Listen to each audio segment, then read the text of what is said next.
apporte encore sa rosée ce matin pour vous fortifier, pour vous renouveler et en même temps pour vous renouveler sa grâce. Soyez bénis. Ce matin encore, nous voulons, dans la présence du Seigneur, écouter le conseil de Dieu. Dans la présence du Seigneur, nous disposer à entendre la voix du grand berger. Car nous en avons besoin, nous, ces brebis, afin que nous puissions être situés, afin que nous puissions être conduits. Amen. Nous lirons la parole de Dieu dans le livre de Matthieu, dans son chapitre 4, et nous lirons le verset 9.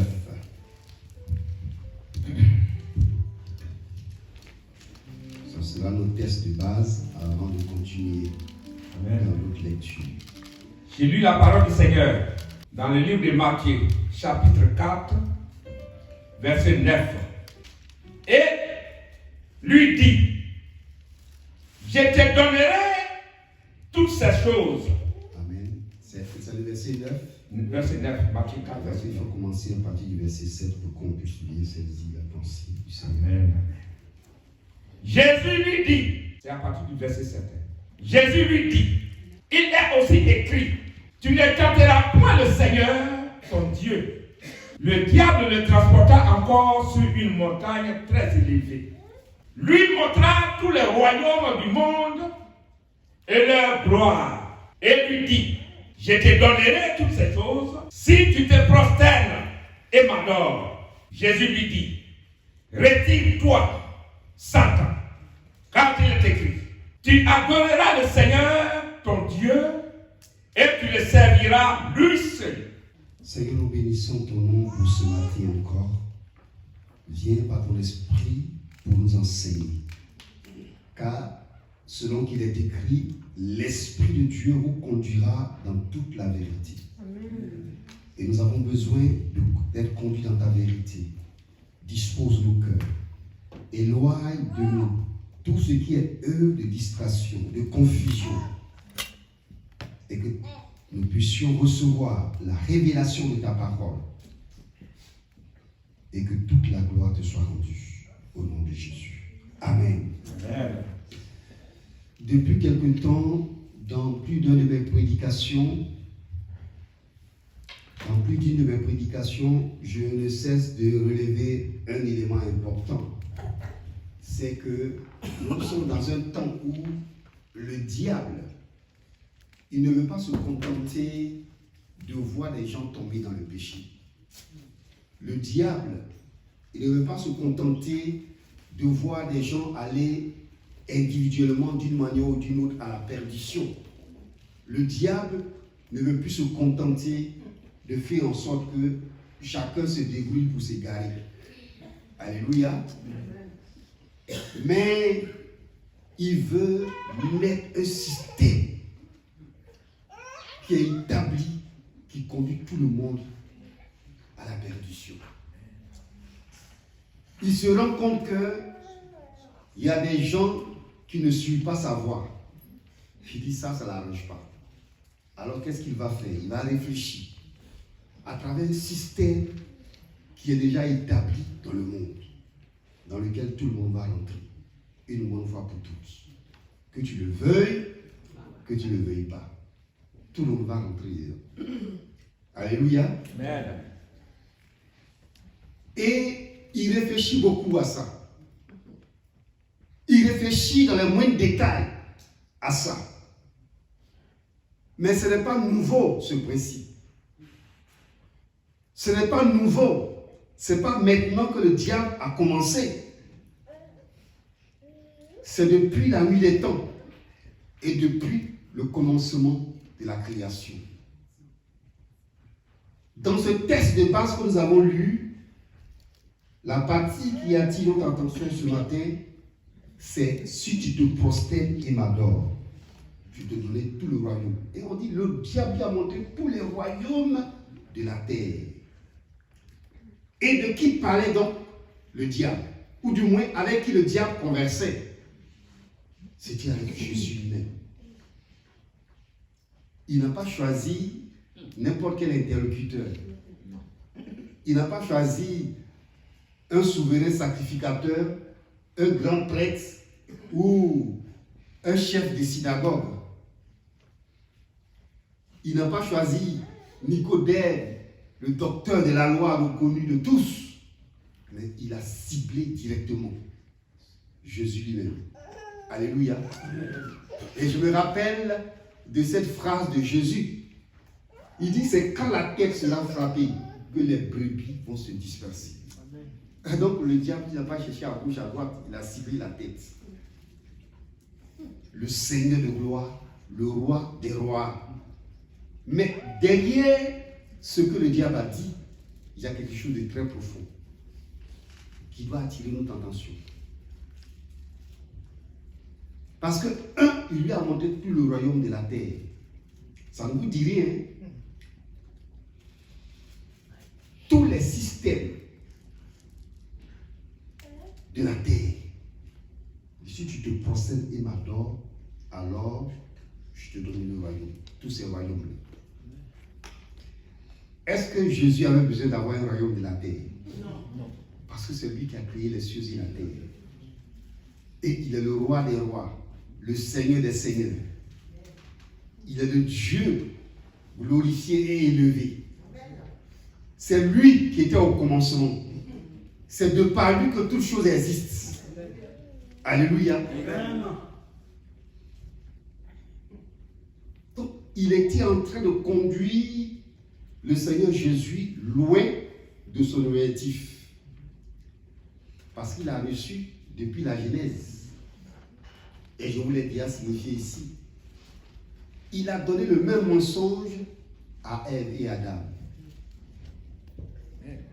La Bible nous dit clairement que Adam a été créé à l'image et la ressemblance de Dieu. Et le diable a dit à Adam et Ève, si vous mangez du fruit de l'arbre de la connaissance du bien et du mal, vous serez intelligent. Vous vous imaginez quelqu'un qui est créé à l'image de Dieu, il cherche encore une autre intelligence. Quelqu'un qui est créé à la ressemblance de Dieu, il cherche à quoi être intelligent. Vous vous imaginez que c'est Adam et Ève, et notamment Adam, à qui Dieu a donné la responsabilité de nommer tous les éléments de la nature. Vous pensez qu'un homme comme ça, il a besoin d'une autre intelligence encore? Il avait l'intelligence de Dieu, il était déjà créé à l'image de Dieu, il avait la pensée de Dieu, il avait l'image de Dieu en lui. Il n'avait pas besoin de plus que ça. Mais malheureusement, Adam et Ève sont tombés dans le piège du diable. Et aujourd'hui, l'ennemi fait en sorte que chacun de nous puissions tomber dans son piège. Et ça va nous interpeller. Et ça va nous préoccuper. J'emploie le mot préoccuper. Parce que justement, les chrétiens sont préoccupés par beaucoup d'autres choses. Parce que justement, les chrétiens se disposent à trop de futilité. Les chrétiens sont concentrés sur qui a marché sur leurs pieds. Pendant que le diable est en train de réfléchir à des choses beaucoup plus importantes. Les chrétiens sont en train de se préoccuper sur qui a mangé plus de riz que son ami. Les chrétiens sont en train de se préoccuper de pourquoi lui là, il est passé ici et puis il ne m'a pas salué. Les chrétiens sont en train de se préoccuper des choses qui ne sont pas essentielles, malheureusement. Mais le diable, il a un objectif et il est fixé. Et chaque fois qu'on avance un peu plus dans le temps, il ajoute quelque chose de plus. Avec précision. Alléluia. Et ce n'est pas l'objet de ma prédication. Je ne voulais même pas en parler. Mais le 1er janvier, il y a quelque chose qui m'a frappé.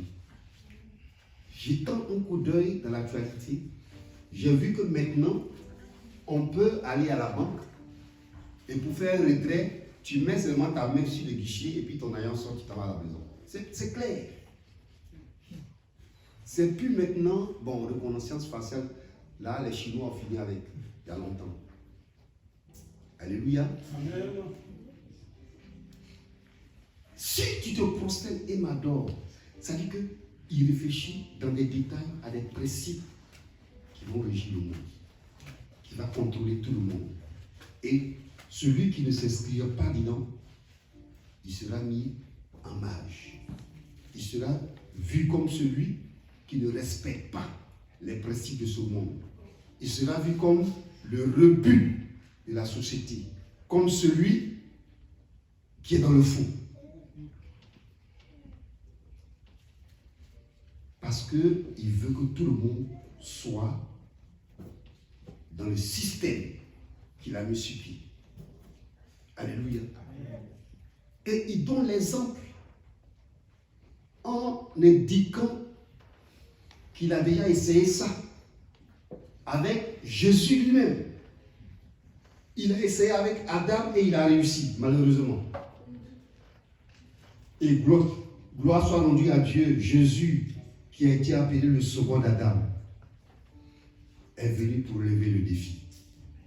Jésus lui a dit, il a aussi écrit, tu ne tenteras pas le Seigneur ton Dieu. Et dans le temps dans lequel nous sommes, ce verset va être dans ta bouche. Partout où tu vas passer, tu ne tenteras pas le Seigneur ton Dieu. Tu vas répéter cela au diable, partout où tu passeras. Tu ne tenteras pas le Seigneur ton Dieu. Élevons-nous au-dessus de quelques incompréhensions. Élevons-nous au-dessus de quelques offenses. Élevons-nous au-dessus de quelques difficultés personnelles qui veulent nous faire douter de la grâce de Dieu, de la main de Dieu pour chacun de nous. Mais concentrons-nous sur l'essentiel. Concentrons-nous sur des choses plus importantes qui vont nous permettre d'aller de l'avant dans le Seigneur et de remporter de grandes victoires. Alléluia. Amen. Le diable a mis un système sur pied. Et ce système, il le veut pour tout le monde. Il ne veut pas que quelqu'un échappe. Et il ne veut pas que les chrétiens en particulier échappent. Le diable, il veut que nous nous contentions d'une certaine religiosité, que chacun s'arrange pour appartenir à une religion, ça ne les dérange pas. Mais que chacun marche dans la volonté de Dieu, de la parole de Dieu. Ça, il ne veut pas du ça. Le diable est en train de montrer le royaume à tout le monde.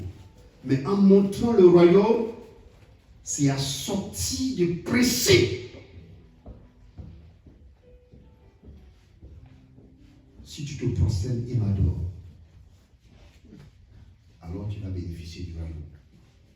C'est parce que vous comprenez que maintenant il y aura de nouveaux critères, de nouveaux principes d'avoir accès à certaines choses dans le monde où nous sommes. On ne donnera pas de détails aujourd'hui, mais ce matin, le Seigneur voudrait que nous soyons vigilants. Ce matin, le Seigneur voudrait que nous soyons vigilants. Que nous ne rentrons pas la tête baissée dans n'importe quoi. En fonçant, sans réfléchir. Ce matin, le Seigneur voudrait que nous puissions interpeller que les ruses du diable ont pris un grand pas et que le monde est en train d'être formaté de sorte que chacun de nous puissions rentrer dans le monde du diable. Et le Seigneur l'a dit dans un passage que nous allons lire dans Jean chapitre 14, verset 30, si je me trompe. Et c'est Jésus qui parle encore cette fois-ci. Je ne parlerai plus guère avec vous, car le prince du monde vient. Il n'a rien à moi, mais afin que le monde sache que j'aime le Père et que j'agis selon l'ordre du Père. Amen. Le prince du monde vient. Mais il n'a rien à moi. Le prince du monde vient. Mais ce qui est vrai, c'est qu'il est déjà là. Amen. Mais il n'a rien à moi. C'est un passage très subtil. C'est-à-dire que tout ce qu'on vous propose dans ce système de ce monde, Dieu n'est plus dedans.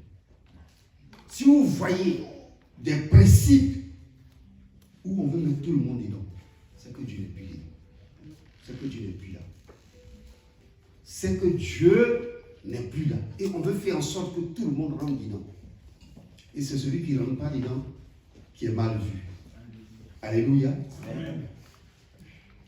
Tout le monde va être dedans. C'est pour cela que il est dit dans Ésaïe, dans son chapitre 8, et nous lisons le verset 12. On va lire deux passages que vous comprenez bien ce que ça signifie, ce que je suis en train de vous dire. D'abord Ésaïe 8. Oui, le verset 12. Verset 12. N'appelez pas conjuration tout ce que ce peuple appelle conjuration. Alléluia. Amen. Quand les gens te proposent l'abomination et que tu dis non, on dit que tu es rempli de haine. Oui. Ne craignez pas ce qu'il craint et ne soyez pas effrayés. Soyez pas effrayés. Car l'Éternel des armées que vous devez sanctifier, c'est lui que vous devez craindre et redouter. Quand tu seras dans une situation où tu vois qu'on t'envoie en dehors de la parole de Dieu, ce que tu dois savoir, c'est que l'Éternel des armées, le Dieu qui a fait les cieux et la terre, c'est lui que tu dois craindre. Il ne faut pas avoir peur. Alléluia. N'appelez pas conjuration ce que ce monde appelle conjuration. Parce que le prince de ce monde est déjà là. Il a déjà établi son système. Il veut que tout le monde rentre dedans.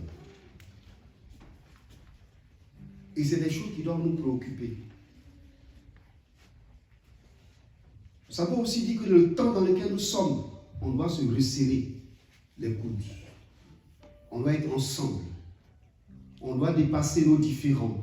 On doit dépasser nos incompréhensions. On doit dépasser nos divergences. On doit faire en sorte que même on laisse tomber les offenses entre nous. Parce que l'ennemi, il est disposé justement à nous disperser. Il est disposé à nous égarer. Et il travaille efficacement à cela. Il travaille minutieusement à cela. N'appelez pas conjuration ce que ce monde appelle conjuration. Alléluia. Amen. Et déjà, quand les enfants d'Israël sont sortis du pays d'Égypte et qu'ils ont pris le chemin de la terre promise, Dieu, au fur et à mesure, leur donnait des instructions. Il leur donnait d'abord les 10 commandements et puis ensuite, il y a eu des préceptes, des lois qui les ont suivis, qui les ont accompagnés. Et il a dit, le Seigneur a dit dans Exode 23, le verset 2, quelque chose de précis dans ce sens-là. De ce que nous sommes en train de vivre aujourd'hui. En ce qui concerne le prince de ce monde, en ce qui concerne l'esprit de ce monde. Tu ne suivras point la multitude pour faire le mal. Et tu ne déposeras point dans un procès en te mettant du côté du grand nombre pour violer la justice. Alléluia. Amen. En te mettant du côté du grand nombre pour violer la justice, la loi de l'Éternel. Et aujourd'hui, les gens sont en train de fabriquer une population artificielle. C'est-à-dire une population, la grande majorité va converger du côté du mal. C'est ça la loi du plus grand nombre. Ils sont en train de fabriquer une population artificielle et artificieuse pour faire en sorte que tout le monde accepte des choses inimaginables, pour faire en sorte que tout le monde s'inscrive dans des comportements qui dégradent même les mœurs. Tout le monde soit d'accord avec certaines choses. Et quelquefois, c'est des personnes d'élite, des personnes de référence qui prônent cela pour que tout le monde aille dans le même sens. Gloire soit rendue à Dieu, qui nous a interpellés, qui nous a avertis. Le ciel et la terre passeront, mais la parole de Dieu ne passera pas. Amen. Malheur à celui qui va vouloir changer quelque chose. Même un iota dans ce que Dieu lui a déjà écrit. Malheur à lui. Tu ne te mettras pas du côté du plus grand nombre pour violer la loi de l'Éternel. Ah, ça veut dire que nous les chrétiens, nous avons besoin de résistance. Nous avons besoin d'affermissement. Nous avons besoin d'équilibre. Sinon, les gens vont nous emporter très facilement. Sinon, on va basculer du mauvais côté. Parce que les principes, regardez un peu le texte de base. Si tu te prosternes et tu m'adores, je te donnerai le royaume. Ça veut dire quoi? Que accepter le principe de ce monde, automatiquement, ça te donne des privilèges. Amen. Oui. Peut-être que ce sera c'est toi qui seras en vue. Peut-être que si tu déposes un dossier quelque part, tu vas passer avant d'autres. Peut-être que tu seras épargné. Quand on recherchera les personnes pour les cibler et pour les marginaliser, toi, on ne parlera pas de toi. On fermera les yeux sur toi. C'est ce que ça veut dire. Mais ce matin, le Seigneur veut nous interpeller pour qu'on soit fort dans cette situation-là. Alléluia. Amen. L'ennemi, et comme je l'ai dit une fois ici, quand on... Ça, c'est les... Excusez-moi pour ceux qui ne sont pas africains. Mais chez nous, on dit, quand tu poursuis deux oiseaux, que tu as tué un déjà, c'est celui qui est encore vivant, c'est celui que tu cherches. Il y a des gens qui sont déjà gagnés à la cause du diable. Le diable n'a plus besoin de faire des efforts pour les avoir. Donc les cibles, c'est vous qui avez dit oui au Seigneur Jésus-Christ. C'est vous et moi. C'est ceux-là, il n'est pas sûr qu'on va tomber dans son panneau. Alléluia. Amen. Mais le Seigneur nous interpelle. Amen. Et quand le Seigneur donnait une petite image des événements de la fin des temps, il a souligné ça. Alléluia. Amen. Il a souligné ça. Et nous pouvons voir cela dans Matthieu chapitre 24, verset 12. Et parce que l'iniquité se sera accrue, la charité du plus grand nombre se refroidira. Amen. Et parce que l'iniquité se sera accrue, alors la charité du plus grand nombre se refroidira. Parce que l'iniquité se sera accrue. Mais ici, c'est Jésus qui parle. Il parlait dans ce texte de Matthieu chapitre 24 des événements de la fin des temps, que en théologie on appelle aussi l'eschatologie. Il parlait des choses telles que les tremblements de terre, des guerres, des bruits de guerre. Et c'est dans ce texte qu'il a dit, et parce que l'iniquité se sera accrue. Mais en réalité, nous ne sommes plus dans le stade où l'iniquité s'est accrue. Mais nous sommes dans le stade où l'iniquité est devenue la norme. Ce n'est pas la même chose. On a déjà dépassé le temps où l'iniquité s'est accrue. Et il y a des gens qui nous montrent, qui nous démontrent que c'est l'iniquité qui est la norme. C'est ça qui est bien, c'est ce qu'il faut faire. Et dès que tu vas de l'autre côté, c'est toi qui es marginalisé, c'est toi qui es mal vu, c'est toi qui es jugé. Alléluia. Il y a une dame ici, en France, qui était dans la politique et qui était chrétienne. On appelait Christine Boutet. Elle avait fait un peu la politique, mais on n'entend plus parler d'elle. Quand la première fois qu'elle a dit que l'homosexualité était une abomination, elle a été conduite en justice, une personnalité. Elle a été amendée. Alléluia. Et parce que l'iniquité se sera accrue, mais on a dépassé le stade où l'iniquité s'est accrue. Maintenant, l'iniquité est devenue la norme. C'est ceux qui sont dans l'iniquité qui sont protégés, qui sont privilégiés, qui sont gardés jalousement. Et finalement, qui sont positionnés. Je ne vais pas plus loin.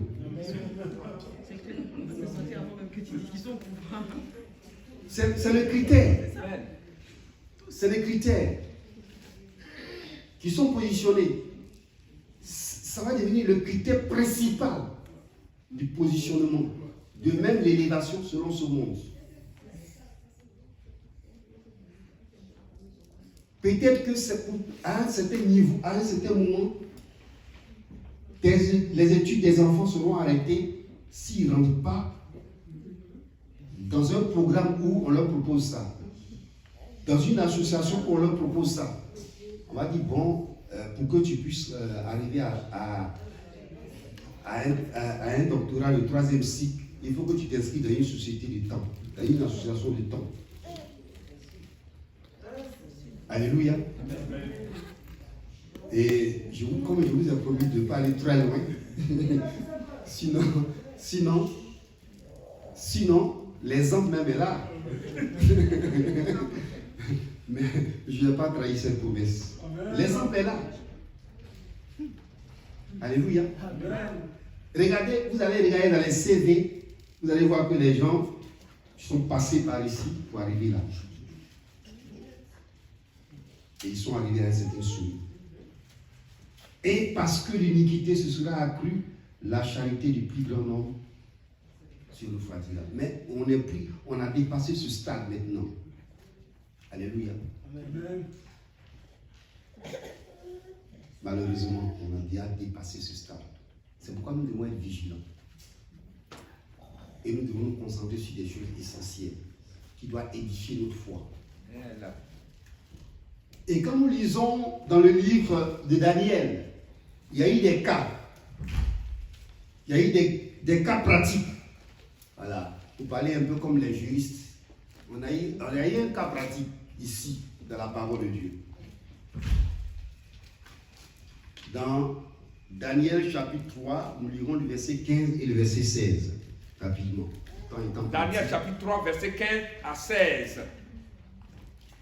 Maintenant, tenez-vous prêts, et au moment où vous entendrez le son de la trompette, du chalumeau, de la guitare, de la sambuc, du psalterion,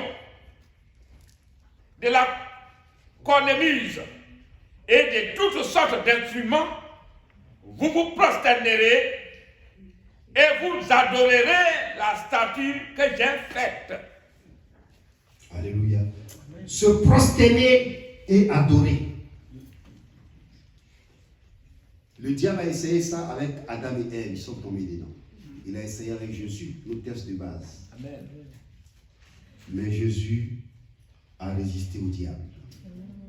Et le diable s'est éloigné de lui. Nous sommes dans un temps où nous devons nous armer à la résistance. Armer à la résistance à l'ennemi. Alléluia. Amen. Et les 3 amis de Daniel, on leur demande de se prosterner et l'adorer. Et ce principe de se prosterner et adorer va régir le monde aujourd'hui. Ça va prendre plusieurs formes. Plusieurs formes. Nous sommes dans un culte qui ne dit pas son nom. le monde dans lequel nous sommes. Le monde et tout est en train d'être mondialisé. On ne veut pas que ça soit une seule partie du monde. On veut faire en sorte que ça soit inculqué à toutes les parties du monde. Tout est en train de mondialiser. Et il y aura un certain mondialisme qui va être un culte, où tout le monde va faire la même chose, dans le même temps et sur le même rapport. Tout le monde dans le même sens. Tout est en train d'être uniformisé. Une bonne fois pour toutes. Et on continue la lecture, on n'a pas lu le verset 16. C'est ça qui nous intéresse. Verset 16. Shadrach, Meshach et Abed-Nego répliquèrent au roi Nebuchadnezzar: nous n'avons pas besoin de te répondre là-dessus. Voici, notre Dieu que nous servons peut nous délivrer de la fournaise ardente et il nous délivrera de ta main, ô roi. Amen. Nebuchadnezzar en son temps était le roi qui contrôlait le monde entier, dont les principes régissaient tout le monde entier. Et bien entendu, qui avait réussi donc à mener même en captivité le peuple de Dieu, qui contrôlait dans un système tout le monde entier. Et un matin, il se réveille, il dresse une statue qu'on doit adorer à la place de Dieu qui a fait les cieux et la terre. Alléluia. Mais les trois amis de Daniel, Shadrach, Meshach et Abed-Nego, ont regardé droit dans les yeux ce roi puissant et qui contrôlait toute la terre. Et il leur a dit, ils lui ont dit, tant que c'est nous, il ne faut pas te tromper. Tant que c'est nous, il ne faut pas te tromper sur notre compte. Jamais nous allons nous abaisser pour adorer une statue. C'est le Dieu qui a fait les cieux et la terre. Et non seulement nous ne le ferons jamais, mais nous sommes convaincus que le Dieu que nous servons est capable de nous délivrer non seulement de la fournaise ardente, mais aussi de ta main, ô roi. Il ne faut même pas te tromper là-dessus. Voyez-vous, un tel roi comme Nebuchadnezzar, on ne se tient pas devant lui. Même pas pour le regarder encore sortir une parole. Mais les trois amis de Daniel l'ont fait. Alléluia. Amen. Et gloire soit rendue à Dieu. Ils ont résisté. Et le diable a capitulé. Alléluia. Amen. Dans la parole de Dieu, dans le livre de Jérémie aussi, il y a un autre exemple. Je vous ai dit qu'il y a des exemples. Ce n'est pas les exemples qui manquent. Dans le livre de Jérémie, si je me trompe, voilà, c'est bien ça. Jérémie chapitre 35, on peut lire à partir du verset 1.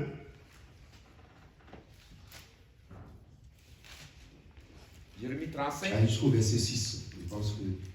Jusqu'au verset 7, oui. Jusqu'au verset 7. J'ai lu la parole du Seigneur. La parole fut adressée à Jérémie de la part de l'Éternel au temps de Joachim, fils de Josias, roi de Juda, en ces mots. Va à la maison des Récabites et parle-leur. Tu les conduiras à la maison de l'Éternel dans une des chambres et tu leur offriras du vin à boire.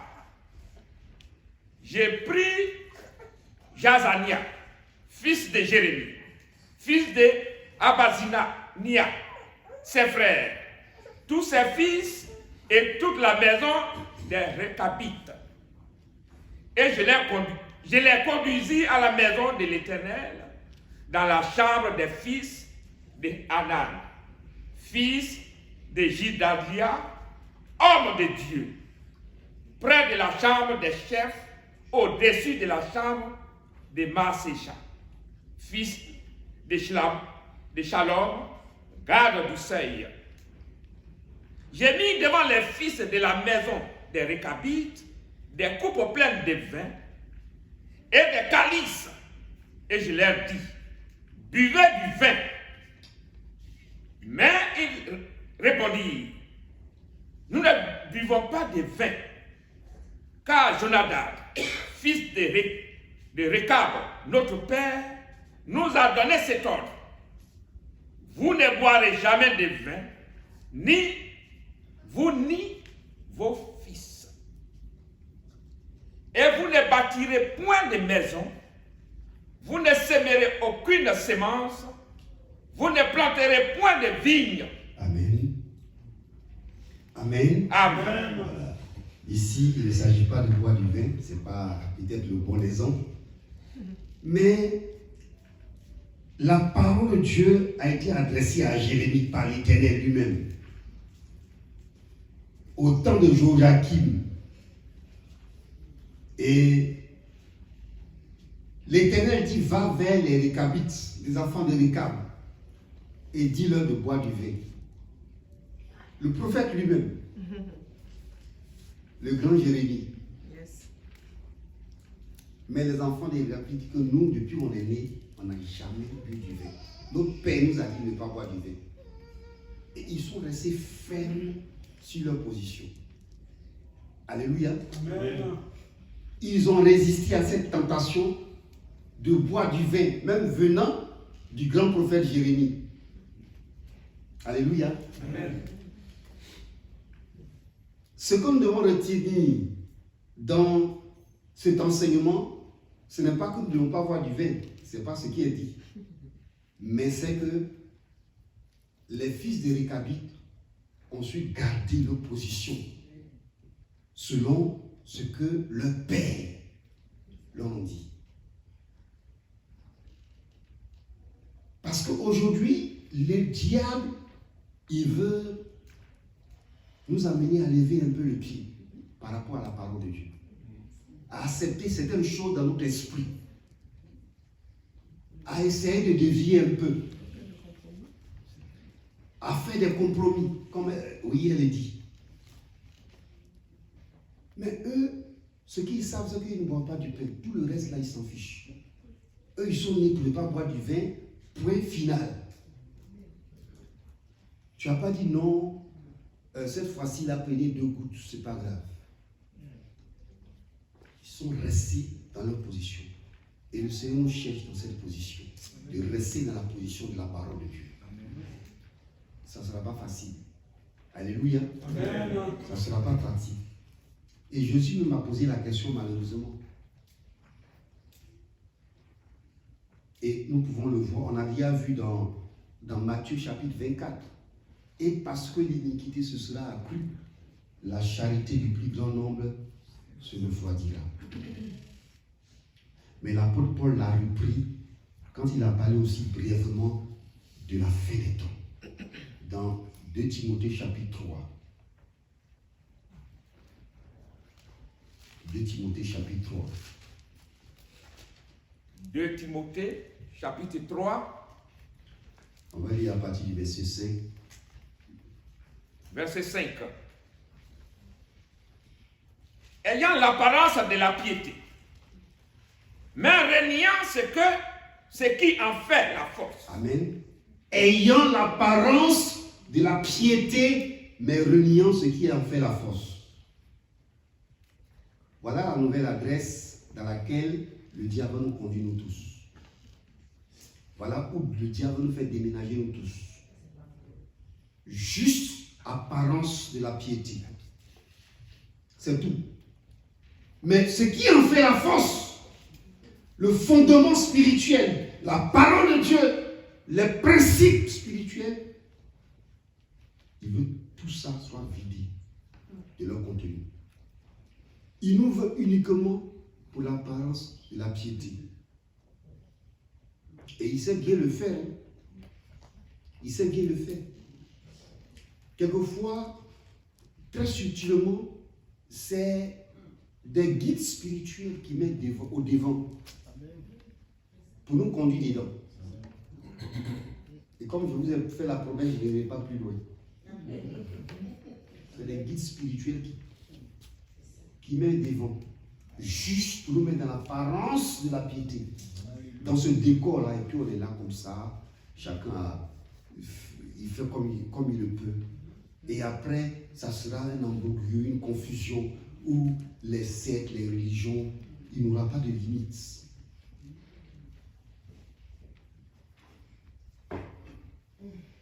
Alléluia. Apparence de la piété. Voilà la nouvelle adresse du diable pour chacun de nous. C'est là qu'il nous conduit. Mais il faut lire le verset 13. On va comprendre encore en profondeur. Verset 13. Oui. 2 Timothée 3, verset 13. Oui. Mais les hommes méchants et imposteurs avanceront toujours plus dans le mal, égarant les autres et égarés eux-mêmes. Très clair. Apparence de la piété. Mais les hommes méchants et imposteurs avanceront toujours plus dans le mal, égarant les autres et égarés eux-mêmes. Égarant les autres et égarer eux-mêmes. Vous voyez, il y a des gens que le diable a positionnés pour nous égarer. Quand il parle, c'est comme des hommes pieux, mais il nous amène tous dans le décor. Égarant les autres et égarer eux-mêmes. Mais les hommes méchants et imposteurs avanceront toujours plus dans le mal. Ça veut dire que nous sommes dans une affaire où il n'y a même pas de recul. Il n'y a pas de recul. On avance toujours dans le mal. Et vous regardez bien, il y a quelque chose qui s'ajoute au mal chaque jour. Il y a un petit détail qui s'ajoute chaque jour.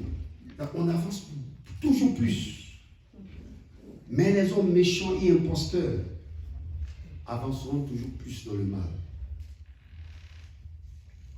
Avec l'apparence de la piété, on nous conduit tous dans le décor. Toujours plus dans le mal. Il n'y a même pas un moment où on va se réunir pour dire, cette fois-ci, il faut qu'on revienne à l'Éternel. Vous voyez, le Dieu que nous servons, c'est un Dieu d'amour. Un Dieu qui est bien. Il ne nous compte pas forcément nos fautes. Il ne nous compte pas forcément parce que nous avons des faiblesses, nous sommes tombés. Mais il nous donne la possibilité de revenir à lui. Le diable, lui, il veut que tu avances dans le mal. Sans retour. Quand il t'a jeté dedans, tu pousses chaque jour un peu plus. Mais Dieu, il attend quand est-ce que tu vas revenir à ton premier amour. Il attend encore quand est-ce que tu vas te relever de ta chute. Il attend encore quand est-ce que tu vas t'enfermer. Peut-être qu'en faisant tes premiers pas, tu es tombé comme un enfant qui apprend à marcher. Mais Dieu veut te relever. Amen. Dieu veut te faire avancer. Amen. En plein eau. Alléluia. Amen. Dieu veut t'affermir. Comme le retour du Fils prodige. Dieu peut nous relever encore. Amen. Alléluia. Amen. Dieu veut encore ouvrir ses bras pour nous accueillir encore. Il n'est pas que nous puissions sombrer dans le mal. Il n'est pas que nous puissions nous perdre une bonne fois pour toutes. Mais les hommes méchants et imposteurs avanceront toujours plus dans le mal, égarant les autres et égarant eux-mêmes. Et regardez bien, vous allez voir que les gens s'égarent. Les gens sont dans l'égarement. Et peut-être il va vous choquer. Mais aujourd'hui, même la religion, même au-delà de la religion, quand on regarde l'église, on dirait que c'est fait pour que tout le monde s'égare. C'est fait pour nous conduire à l'égarement. Pour nous démarquer de la parole de Dieu. Tout est fait pour ça. Tout est fait pour, si tu te prosternes et m'adores, tu donnes le royaume. Et pourvu que tu sors des principes spirituels, alors tu peux avoir tous les privilèges. Alléluia. Amen. Alléluia. Amen. Mais les hommes méchants et imposteurs avanceront toujours plus dans le mal, ayant l'apparence de la piété. La nouvelle adresse où le diable veut nous déménager, nous tous. Alléluia. Amen. Alléluia. Amen.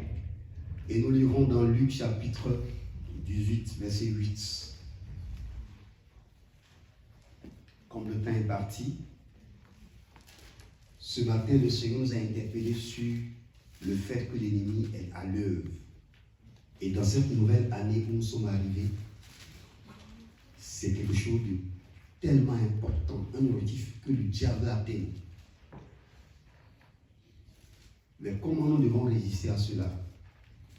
Nous le verrons pour une prochaine fois. Parce qu'il y a des éléments qui vont nous conduire dans la voie du Seigneur chaque jour. Amen.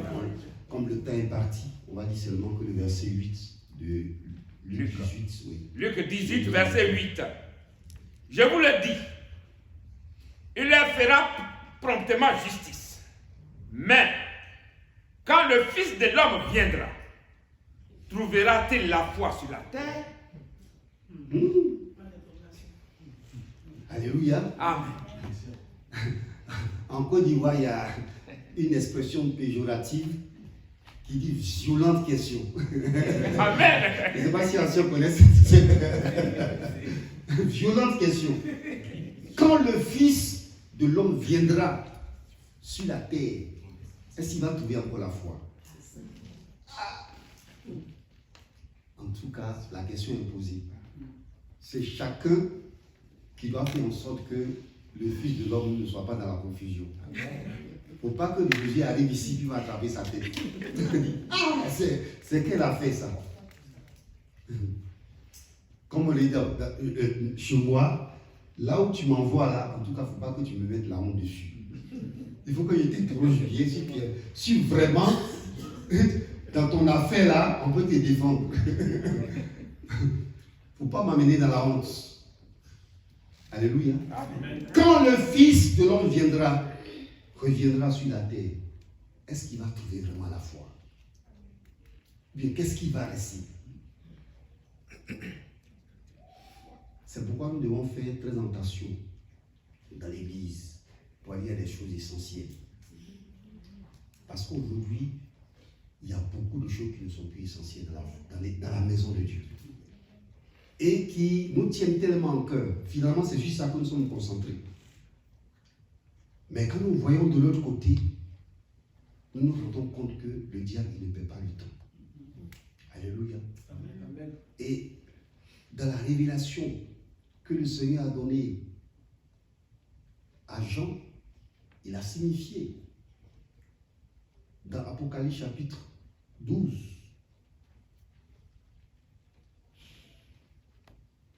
Il dit malheur à la terre et à la mer, quand le diable est descendu vers vous. Alors là, il est vraiment descendu. Sachant qu'il lui reste peu de temps. Et il ajoute quelque chose de précis. Il dit animé d'une grande colère. Sachant, quelqu'un qui est animé d'une grande colère. Quelqu'un qui sait qu'il lui reste très peu de temps. Vous pensez qu'il va perdre du temps encore? Ah non. Quand il y a ouverture, il frappe très fort. La petite ouverture, il frappe très fort. Sachant qu'il lui reste peu de temps, alors il ne perd pas du temps. Et comme je le dis, il ne perd pas du temps, mais de l'autre côté, nous, on perd beaucoup de temps. Le diable, il sait qu'il ne peut pas perdre du temps, il n'a pas droit à cette erreur. Mais nous, on perd encore beaucoup de temps. Alléluia. Amen. Dieu nous donnera quelques détails en plus de comment nous devons faire. Ça sera pour prochainement. Que le Seigneur nous bénisse. Amen. Amen.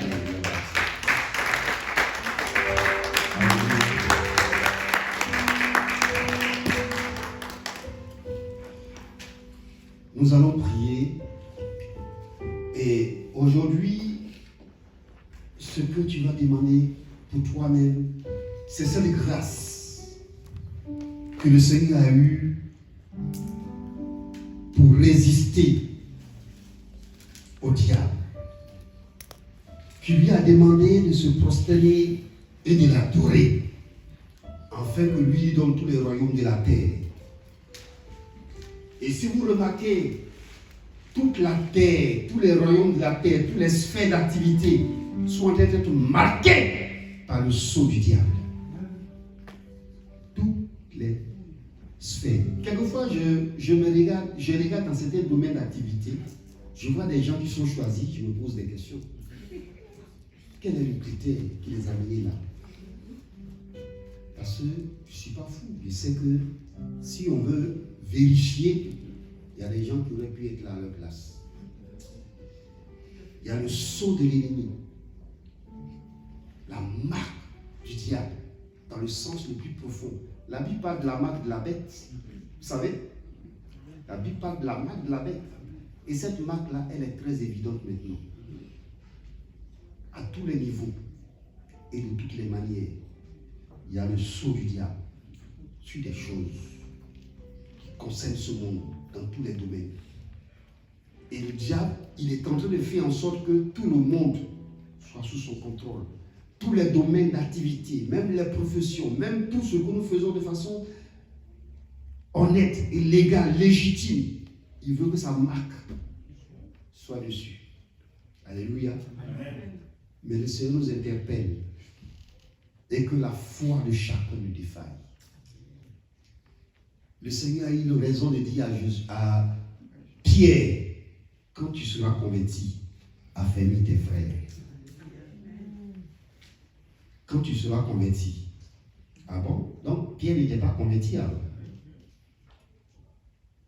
Qui suivait Jésus, il n'était pas converti alors. Mais ce que le Seigneur a dit là, c'est plus profond que ce que nous pensons. Non seulement quand tu seras converti, mais affermis tes frères. Il aurait pu dire quand tu seras converti, conserve-toi seul ta conversion. Mais dis affermis aussi tes frères. C'est-à-dire que c'est une affaire où on doit être ensemble. Qu'on doit se supporter, on doit se soutenir. On doit être coude à coude. Parce que l'ennemi, il est déjà prêt. Le prince de ce monde est déjà là. Seigneur, nous bénissons ton nom. Pour ton grand amour pour chacun de nous. Nous bénissons ton nom pour ta grande bonté et ta fidélité à notre égard.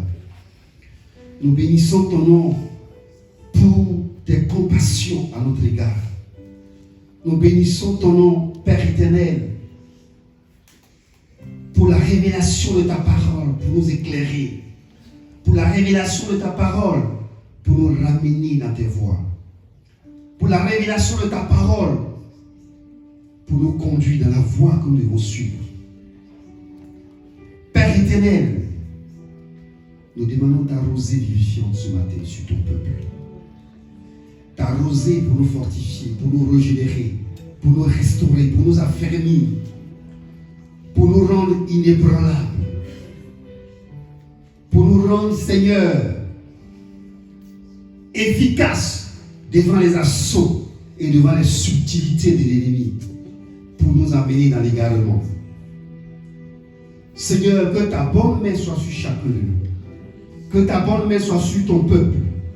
Que ta bonne main soit sur ton Église. Pour préserver du mal.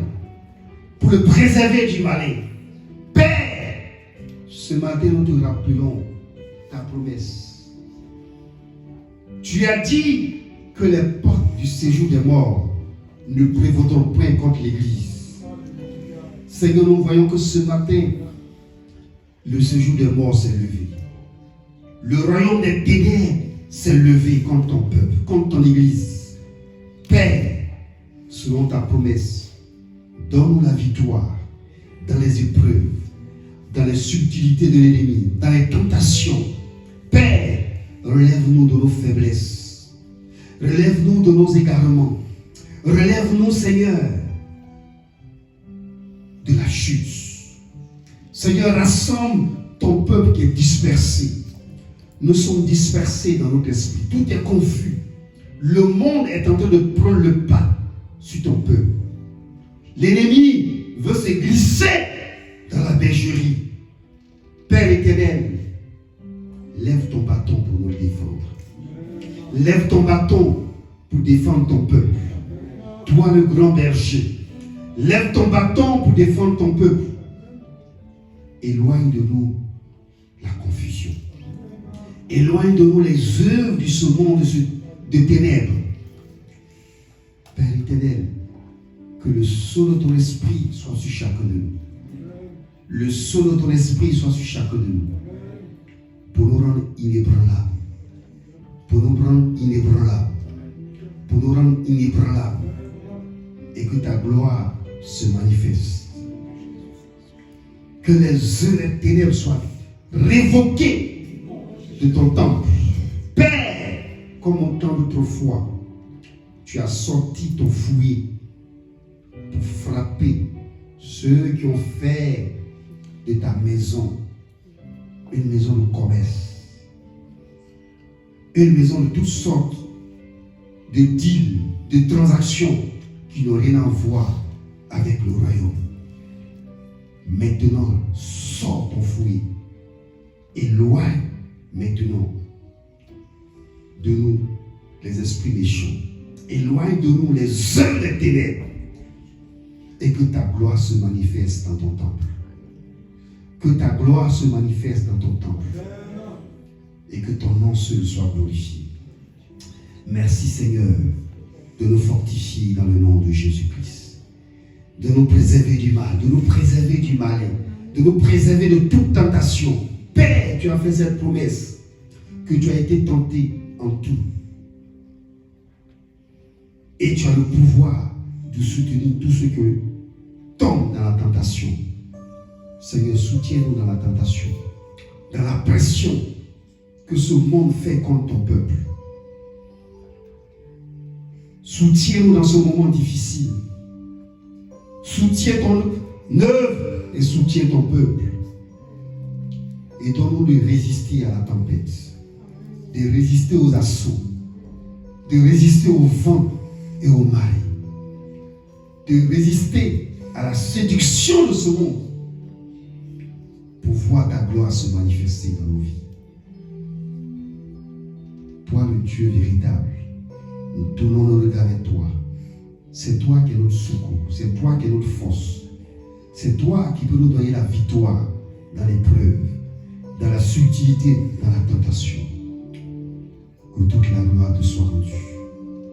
Au nom de Jésus, je prie. Amen. Amen. Soyez bénis.